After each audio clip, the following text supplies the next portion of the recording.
You have no idea how deep the deception runs. You were not just taught to be polite, you were indoctrinated to amputate your power and call it virtue. You were taught to romanticize your own obedience. You were trained like a domesticated beast, to wag your tail in the presence of disapproval. And when the woman frowns, when her affection is withheld, when her gaze shifts cold, you panic, you perform, you apologize, and you think you're doing what a good man should. But nature already told you. The weak are more likely to moralize their submission as goodness. It is not virtue, it is fear, wearing a halo. You were not broken by cruelty. You were broken by your own hunger to be loved. You betrayed yourself for a smile. You abandoned your values for a kiss. You restructured your soul to be less threatening, less masculine, less you. And then, she left anyway. Or worse, she stayed and disrespected you because you taught her that your manhood was for sale. And all it took to buy it was a withdrawal of warmth. Most men collapse under this. They call it love, but it's survival. They want peace at any price, even if it costs them their center. And when they are used, discarded, or cheated on, they still return, not out of strength, but out of addiction. Because when you don't have a spine, pain becomes the only thing you know how to cling to. But then, she meets him. The one man who doesn't break when she withdraws. The one who doesn't negotiate his standards for her affection. The one who doesn't entertain emotional theater or respond to weaponized silence. The Stoic man. The man who doesn't need her to feel real. And this terrifies her. She doesn't fear him because he's dangerous. She fears him because he's immune. He is not programmable. He is not dependent. He is not starved for her attention. He does not orbit her like a dog, trained to fetch her mood. And so, she is confronted by something primal and ancient. A man who is no longer inside the psychological matrix she's been taught to control. Enzi wrote, "The higher man is distinguished from the lower by his fearlessness in facing the abyss." The Stoic man has faced it. He has stared into the void of abandonment and did not beg. He has been met with silence and did not collapse. He has been unloved and did not lose his reflection in the mirror. Because he was forged by loss, not destroyed by it. He does not fear walking away because he has walked alone before and found strength, not sorrow. His solitude is not a prison, it is a fortress. He does not tolerate disrespect because he no longer tolerates the version of himself that ever did. He will not beg. He will not chase. He will not plead for the attention of someone who would use love as a leash. He is not the servant of her validation. He is the sovereign of his own soul, and that's what makes her tremble. Because most men are easily cracked, withhold warmth, and they whimper. Raise your voice, and they shrink. Threaten to leave, and they promise to change. But this one, this man, does nothing. He simply watches, and in that stillness, she sees the collapse of her script. The lines she rehearsed no longer land. The emotional buttons she's always used now return no signal. Because this man is no longer plugged into her machinery, he sees the game, and he does not play it. You must understand something that modern culture will never tell you. The average man is not respected, he is managed. He exists in a limbo between utility and obedience. He is useful when compliant, praised when submissive, and replaced when he begins to question. And yet, he continues to serve. Why? Because he has been conditioned to seek affection like oxygen, to interpret validation as proof of existence. But nature warned us, he who does not have the strength to be alone will always be a slave. Most men today are slaves, and they call it love. They hand over their vision, their principles, their time, and their voice, in the hope that it buys them peace. And for a while, it seems to work. She smiles, she softens, she opens up. But it is a trap made of velvet, because behind the affection is an unspoken contract. You must remain predictable, back in line. But the Stoic man is not afraid of exile, because he's already been there and discovered that it is better to be alone in truth than adored in self-betrayal. He will not shrink for her comfort. He will not lie for her praise. He will not delude himself just to be. He's not trying to be allowed close. He's not trying to be accepted. He's trying to remain intact. And that, more than any strength or wealth or charm, is what makes women uneasy in his presence. Because it means she has no control. She cannot dictate the tempo of the relationship with silence. She cannot summon his attention by withholding her body. She cannot bend his frame with guilt or emotional spectacle. She is, for the first time, face to face with a man who sees her clearly and remains unmoved. Enze wrote, "The most perfidious way of harming a cause consists of defending it deliberately with faulty arguments." In the context of modern masculinity, the cause is your strength, and the faulty argument is that strength is cruelty, that boundaries are abuse, that stoicism is emotional repression. But these are lies. Lies told to keep you dependent, because a man who does not need to be approved of is a man who cannot be controlled. The Stoic man has dismantled these arguments within himself. He knows the truth, that peace without power is submission, that compassion without clarity is weakness, that love without respect is slow suicide. And because he knows this, he no longer participates in emotional games. He doesn't argue with irrationality. He doesn't explain his silence. He doesn't validate behavior that violates his soul. He simply withdraws, quietly, finally. And in doing so, he triggers something few women have ever felt, the panic that comes from losing access to a man who doesn't need you. Because make no mistake, most modern relationships are not built on mutual reverence. They are built on emotional leverage, and the Stoic man, through his presence alone, destroys the entire economic structure of power that so many unconsciously rely on. She is used to winning by default, but now she has to earn him. Not with beauty, not with tears, not with temporary compliance, but with truth. And very few can give it. She is not used to being evaluated. She is used to being pursued, to being admired on arrival, to being given a crown before she has spoken a word. She is accustomed to men who fold before even being asked, men who offer their loyalty before vetting her character, men who trade their standards for a smile. But the Stoic man does not offer the throne. He does not praise what he does not respect. And she feels that, and it destabilizes her. Because he is not looking for someone to save. He is looking for someone who has already saved herself. And she begins to feel what Nietzsche described. What is done out of love always takes place beyond good and evil. The Stoic man loves, but not with conditions dictated by society, not with the rules she was raised to expect. He loves without submission, without distortion, without sacrifice of self. And that love is more dangerous than any form of rejection, because it asks her to be more than she is. Most men lower themselves to gain a woman's trust, but the Stoic man remains high and challenges her to rise.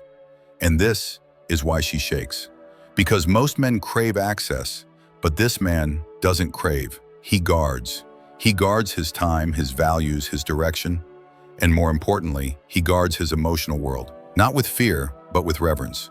His emotions are earned, not extracted. His intimacy is a privilege, not a reward. He is not emotionally distant, he is emotionally disciplined. And that's a form of masculinity she's never encountered before. It doesn't beg, it doesn't impress, it doesn't perform. It simply exists with force and expects her to either come correct or leave. Na said, "You have your way, I have my way. As for the right way, the correct way, and the only way, it does not exist." That's how the Stoic man lives. He doesn't try to be perfect, he tries to be true. And because he is true, he cannot be bought. Not by beauty, not by compliments, not by promises of love, laced with manipulation. He sees the truth in her that she tries to hide. He sees her need for control, disguised as vulnerability, her tests disguised as affection, her chaos disguised as passion, and he calls it out. Not with words, but with refusal. He does not engage, he does not reward it, he does not bend, because he is not here to please her nervous system, he is here to protect his own. This is what sets him apart. While other men calibrate themselves to her approval, he calibrates himself to his mission.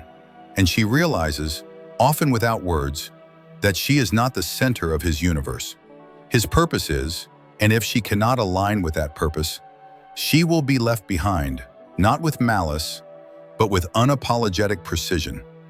This is the emotional earthquake, not his anger, not his dominance, but his consistency, his unshakable identity, his refusal to flinch under pressure. She throws everything at him: withdrawal, drama, silence, seduction, and still, he does not budge, because he has already decided what kind of man he will be, and no woman, no matter how beautiful or desirable, will rewrite his definition. That Winston is what shakes her, not because he is cruel, but because he is complete. The most terrifying mirror a woman can face is not one made of glass. It is a man who sees her clearly and doesn't flinch. Because every fantasy she was raised to believe, every social cue she learned to exploit, every move that once worked on dozens of men dies in his presence. The manipulation fails, the performance collapses, the mask slips, and for the first time, she is confronted with an unbearable question. What do I offer? A man who cannot be seduced. She expected to be worshipped for her beauty, but he's not interested in beauty if it's not matched by behavior. She expected him to chase, but he doesn't chase what does not move with grace toward him. She expected to be the gravity in the relationship, but she realizes he orbits nothing except his own truth. Nietzsche wrote, "The individual has always had to struggle to keep from being overwhelmed by the tribe. If you try it, you will often be lonely, but no price is too high to pay for the privilege of owning yourself." That's exactly what she feels. A man who owns himself. She has no power over him. Not because he's closed, but because he's sorted. He doesn't need her to affirm who he is. His masculinity doesn't wobble in the presence of her disapproval. He can love her fully, but he will never beg to be loved back. He will never barter with his identity to win her affection. And in that posture, he becomes something most women have never truly experienced. A man who is emotionally present, yet psychologically untouchable. This is what forces her to confront herself, because now she must ask, can I match this man's standard without games? Can I stand in my own truth without tactics? Can I give without expecting to govern? Most can't, because most have never had to. They've been surrounded by men who collapse exist under tension. Men who confuse affection with self-erasure. Men who offer their crown in exchange for comfort. But this man, the Stoic man, does not trade. He offers. And if his offer is not respected, he retracts it with finality. No explanation, no negotiation, no prolonged drama. He doesn't warn, he doesn't threaten, he just vanishes and leaves her alone with her untested self. NZE warned us that the greatest danger in life is not pain, but comfort that numbs you to your own mediocrity. The Stoic man brings no such comfort. He brings pressure, not by shouting, but by existing at a level of emotional clarity and internal structure. That exposes every falsehood around him, and she feels it. She feels the quiet pressure of being in the presence of someone who does not need her to feel powerful, who does not ask for her permission to stand tall, who does not flatter her fears or inflate her ego just to keep her around. This man is a reckoning, a philosophical confrontation, a walking storm of honesty that says, become who you truly are or leave. He doesn't make ultimatums. He doesn't set traps. He simply holds frame, and the world either aligns or breaks against it. The Stoic man doesn't change the rules. He reveals them. He reveals that most love is not love. It is power disguised as affection. That most relationships are not built on truth, but on unspoken threats. If you do not make me feel what I want to feel, I will withdraw. That's the real contract. one you've signed in silence with your pride as the currency. But the Stoic man burns that contract on arrival.